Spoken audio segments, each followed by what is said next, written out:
Oi, turma! Agora a gente vai para mais uma aulinha teórica de propriedade dos materiais. Vamos lá? Bom, algumas propriedades que são específicas dos materiais. Todo material tem ponto de fusão e ponto de ebulição. O que é ponto de fusão? Ponto de fusão é a temperatura onde ocorre a fusão. E o que é fusão? É a mudança do estado sólido para o estado líquido. E ponto de ebulição é a temperatura em que ocorre a ebulição. E o que é a ebulição? É a mudança do estado líquido para o estado gasoso. Esses valores do ponto de fusão e do ponto de ebulição, eles são específicos para cada substância. Então, é possível eu descobrir quem é uma determinada substância somente pelo seu ponto de fusão ou pelo seu ponto de ebulição, porque cada substância vai ter a sua temperatura. Porém, ele é específico quando eu estou falando de substâncias puras. Quando eu tenho misturas, eu não tenho ponto de fusão e nem de ebulição. Por quê? Porque cada substância que está dentro dessa mistura vai ter um ponto de fusão e ebulição diferente. Então, eu não sei qual vai ser. Esses pontos, eles são legais assim para a gente usar no caso de uma destilação fracionada, onde eu vou trocando a temperatura e a cada temperatura eu consigo destilar uma substância diferente, tá? Mas, se você disser qual é a temperatura da mistura, não se sabe, tá? Porque misturas não têm ponto de fusão e nem ponto de ebulição, mas substâncias puras têm o seu bem específico. Aqui a gente tem então o gráfico de mudança de estado de uma substância pura. Aqui nós temos o eixo do tempo, então o que está acontecendo ao longo do tempo. Aqui nós temos o eixo da temperatura, então o que está acontecendo à medida que a temperatura sobe. Estamos considerando uma pressão constante. Então eu tenho aqui no meu início, eu tenho a substância no estado sólido, eu começo a aquecer, aquecer, aquecer, aquecer, e vai chegar um ponto que eu tenho sólido mais líquido. Nesse ponto sólido mais líquido é quando eu tenho a minha temperatura constante e está acontecendo a fusão, ou seja, minha substância está deixando o seu estado sólido para entrar no estado líquido. Porém, isso leva um tempo para que essa transformação aconteça. Então, durante a transformação, a temperatura é constante, embora o tempo vá passando. E eu tenho dois estados, eu tenho o líquido e o sólido. Se você imaginar uma pedra de gelo, então aqui eu tenho gelo no estado sólido. Pego esse gelo, coloco ele em cima da pia, você vai ver que ele vai começar a derreter. Enquanto ele está derretendo, eu tenho dois estados físicos, um sólido e um líquido. Então, ele está bem aqui, ó, no ponto de fusão. Terminou a fusão, ele está no estado líquido. E a temperatura começa a subir, vai subindo, vai subindo, vai subindo, vai subindo, aumentando a temperatura, até que eu atinjo o ponto de ebulição. No ponto de ebulição, é como se eu pegasse aquela água que derreteu do gelo e colocasse no fogo. Ela vai começar, depois de absorver este calor, né, que vem dessa mudança de temperatura, ela vai começar a virar vapor. Pessoal, muito cuidado aqui, porque aqui pode aparecer vapor ou pode aparecer gasoso. Qual que é a diferença? Líquidos, sempre vapor, tá? Não é líquido gasoso.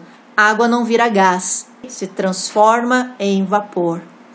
Então, nesse ponto aqui, quando começa a evaporar a minha água, eu tenho o ponto de ebulição.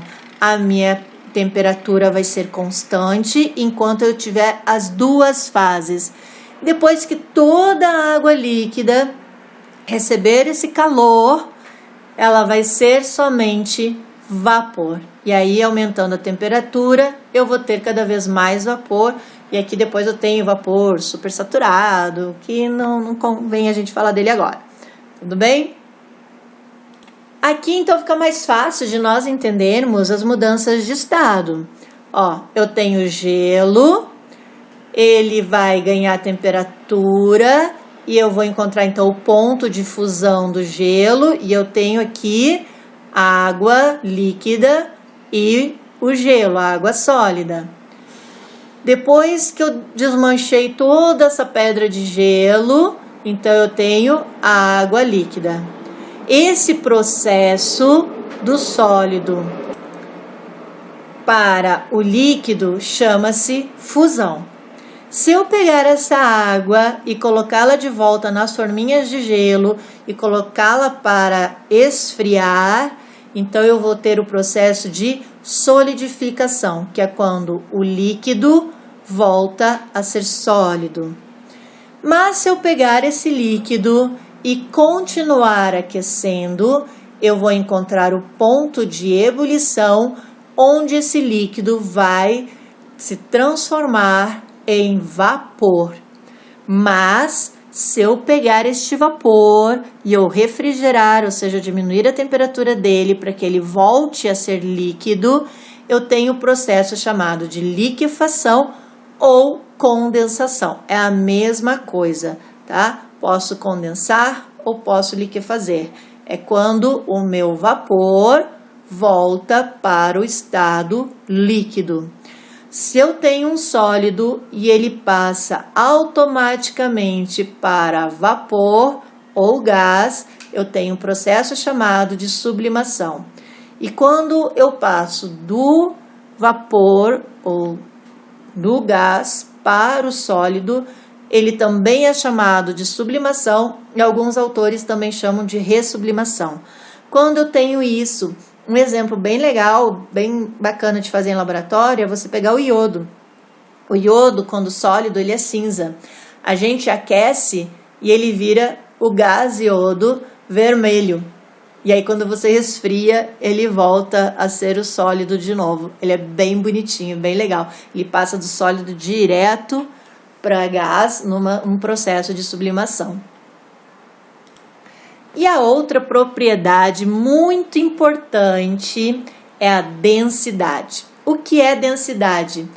Densidade é a razão entre massa e volume, mas principalmente, gente, a densidade é o que explica por que algumas substâncias não se misturam, é o que explica como que um navio consegue flutuar, por que o barco não afunda.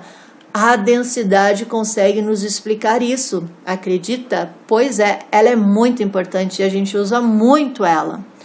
Aqui um exemplo de densidade. Cada elemento, ele tem a sua própria densidade. Aqui nós temos o exemplo do alumínio. Então, eles dizem o seguinte, a densidade do alumínio é 2,7 gramas por centímetro cúbico, o que significa que cada unidade de volume igual a 1 centímetro cúbico tem massa igual a 2,7 gramas. Então, não é somente a massa, é quanto ele tem de massa por centímetro cúbico, por volume. Isso explica porque um material é mais pesado que o outro, ou seja, ele é mais denso que o outro. É porque ele tem mais massa por unidade de volume. Então, quanto maior essa massa, maior a densidade do meu elemento. Cuidado para não confundir com peso, que não é a mesma coisa, ok? Bom, pessoal, encerramos aqui a revisão teórica das propriedades dos materiais. Está na hora de quê? De irmos para os exercícios. Então, no próximo vídeo, eu conto com vocês para fazermos os exercícios para você gravar bem essa parte teórica. Vou te esperar. Até lá!